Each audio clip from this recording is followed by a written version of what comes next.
idea of climate change. Professor Plimer. Well, thank you for coming. I'm a geologist, and the one thing that we miss out on in looking at climate change is the past. Climates have always changed. Climate changes in the past have been greater and faster than anything we experience in our lifetime. And sea levels have always changed. Not by the modest couple of millimetres that people are having conniptions about, but we've had in the past sea level changes of only 1,500 metres. That's a sea level change. And if we look back in the history of time, the atmosphere once had a very large amount of carbon dioxide in it. It's now got less than 0.04%. Where did that carbon dioxide go to? It went into chalk, limestone, shells and life. And we've been sequestering carbon dioxide out of the atmosphere for only 2,000 to 500 million years. This planet has been degassing carbon dioxide since it first formed on that Thursday 4,567 million years ago. Carbon dioxide is a natural gas. It has dominated the atmosphere for an extraordinarily long period of time, and we now are at a dangerously low level. If we halved the amount of carbon dioxide in the atmosphere, we would have no terrestrial plants. Carbon dioxide is plant food. It is not a pollutant. To use words like pollution with carbon dioxide is misleading and deceptive. But the past gives us a wonderful story. In the past, we've had 6 major ice ages. We are currently in an ice age. It started 34 million years ago when South America had the good sense to pull away from Antarctica, and there was a circumpolar current set up which isolated Antarctica, and we started to get the Antarctic ice sheet. We've had periods of glaciation and interglacials. We are currently in interglacial. And during that 34 million years, we have refrigerated the Earth. But for less than 20% of time, we have had ice on planet Earth. The rest of the time, it's been warmer and wetter. And there's been more carbon dioxide in the atmosphere. And what did life do? It thrived. 6 of the 6 great ice ages were initiated when the carbon dioxide content of the atmosphere was higher than now. In fact, up to 1,000 times higher. So we have from the geological evidence absolutely no evidence that carbon dioxide has driven climate. For some odd reason, the major driver of climate is that great ball of heat in the sky, which we call the sun. You heard it here first. It's really quite unusual. And we change our distance from the sun. Every 100,000 years our orbit changes from elliptical to circular. And we have a cycle of 90,000 years of cold and 10,000 years of warm. We're in one of those warm cycles now. And every 43,000 years the axis of the Earth changes a little bit. And every 21,000 years we get a bit of a wobble. Each of those orbital events put us further from the sun. Every now and then we get bombarded by cosmic rays coming from a supernova eruption somewhere out there. And if the sun's magnetic field cannot drive these away, we start to form low-level clouds. We've got extremely good evidence that this process has been going on for a very long period of time. Every now and then continents start to move, and they move at very rapid rates. They move about this much every year. And at one time a continent can be over a pole, at another time it can be at the equator. Those moving continents change the major heat balance on the Earth. And that's the ocean currents. The oceans carry far more heat than the atmosphere. Every now and then, because of major geological processes, we'll get a great bulge on the ocean floor of new volcanic rock. That changes ocean currents. Every year we have 10,000 cubic kilometres of seawater that goes through new volcanic rocks in the ocean floor. That exchanges heat.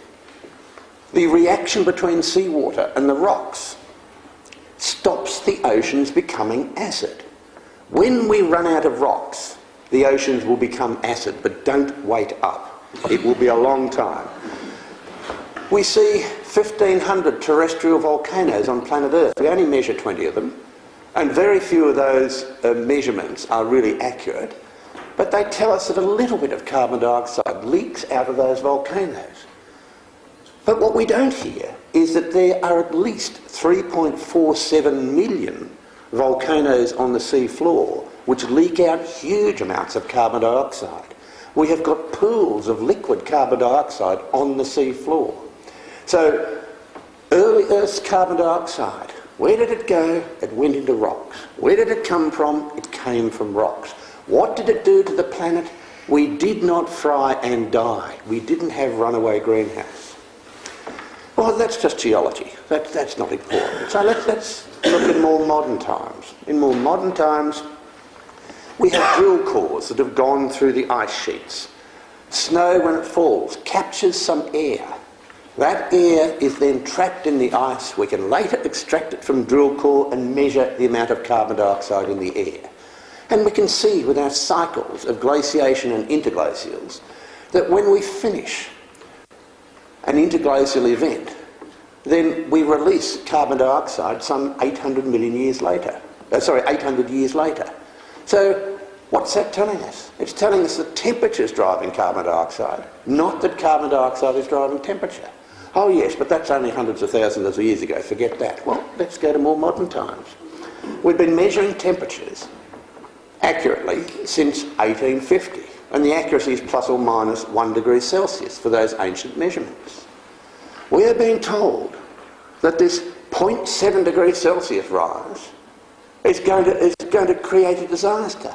I've only got to move over to here, and I've had a 0.7 degree Celsius temperature rise. Where do you people go for your summer holidays? You go to a warmer climate. We are creatures from the Rift Valley. We like warm climates.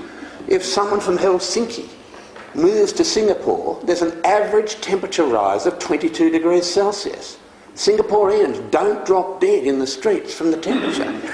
So we are creatures of warm climates, and we've been measuring temperature, and we have seen a slight warming from 1860 to 1890, and then a slight cooling until 1910, then a warming until 1940, so much so that the Northwest Passage was open, then a cooling until 1977, and then a warming until the end of the century, and now we're in a period of cooling. So we've had these cycles of warming and cooling. Strange that these cycles are actually related to changes in the heat balance in the oceans. So we have these 60-year cycles over a long warming event. We are in a period of global warming. It has been warming since the Maunder minimum 330 years ago. These were the times when you had the ice fairs on the Thames. These are the times when the Dutch masters painted hoarfrosts and bitterly cold conditions. That was the time when the sun was a bit inactive and we had no sunspot activity. So we're in a long period of warming, and one of the questions that I ask in this book is which part of the last 330 years of warming is due to human activity and which part is natural? These are questions that kids should ask their school teachers, and they're deliberately unanswerable questions, because I am of the view that many children are getting fed environmental propaganda in the schools and are not being given the critical and analytical facilities to be able to dissect an argument. So we're in a period of warming. What's the worry? It's quite normal. And let's just look at history. The one thing that the climate industry, which it is, ignores is history. In Roman times, it was warm. It was considerably warmer than now. And we know that. They kept good records. They grew olives up the Rhine River as far as Bonn. They had wine grapes in Yorkshire. We know from their clothing that it was warm. Possibly they were going to an orgy, but I think it more likely it was warm. And that warming suddenly stopped in 535 AD. And we entered the Dark Ages. And in 535 AD we had Krakatoa fill the atmosphere with aerosols. And it wasn't a big volcano.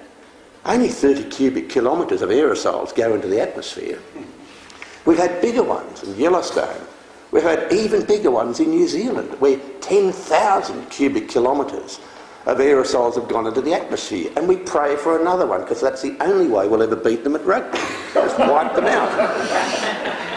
We had 2 volcanoes, one in Rabaul and one in Krakatoa in Indonesia in 535, 536.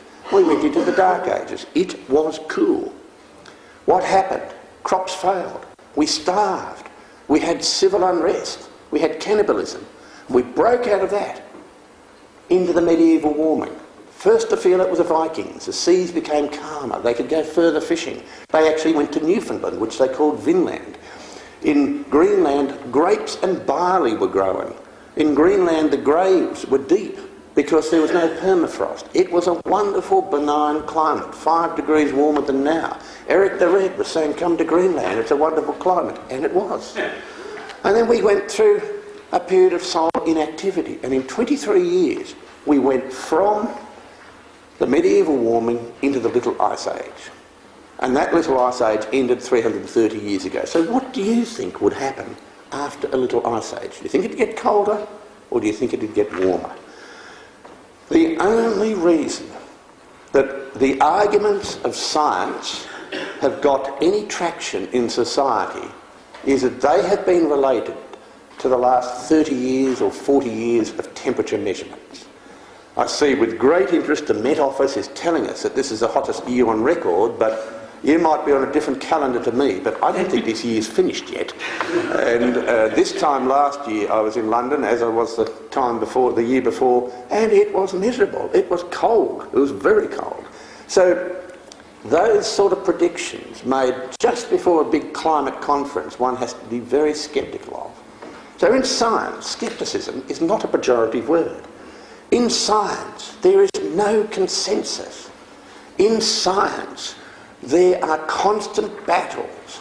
A good example, we all knew that we got ulcers from an acid stomach and from stress, so we took pills and rubbed our bellies and hoped the ulcers would go away, until 2 scientists who were not following the mainstream, who were not following the consensus, were arguing that this was due to a bacterium, and no one listened. Ultimately, one of them took the bacterium, developed ulcers, took the antidote, and for that they get a Nobel Prize. You do not get a Nobel Prize for following the consensus or saying the science is settled. I believe we've had an enormous corruption of science and the scientific method. I believe that the monies that are floating around for climate research, which is a current fad and fashion, are quite perverse. I believe we're putting science backwards, and come the next inevitable pandemic, we may not have the weapons to handle it. We might go waving herbs and chanting rather than creating an antidote. So this, for me, this climate industry has been a huge attack on the scientific method. It has been an attack on my science and history, and things, fortunately, are changing. I finish with one last point. You've got your Climate Change Act. We've just had a carbon tax in Australia. 19 bills went through Parliament. And our carbon tax is to lower the emissions of carbon dioxide from our employment-generating industries in Australia. And it's wonderful. We've led the world in suicide. And our carbon tax is to knock down our emissions by 5%. Now, you can do the sums. And the sums are very simple. The IPCC says that 3% of annual emissions are from humans. Why is it that that 3% drives climate change is beyond me and not the other 97%, but that's another matter. Australia puts out 1.5% of the world's CO2 emissions. You can do the calculations, and by Australia knocking back their emissions by 5%, we will, by the year 2050, have lowered global temperatures by 0.00007 degrees Celsius. So I do hope you enjoy our sacrifice in giving you a warmer climate here in England. Thank you. Excellent.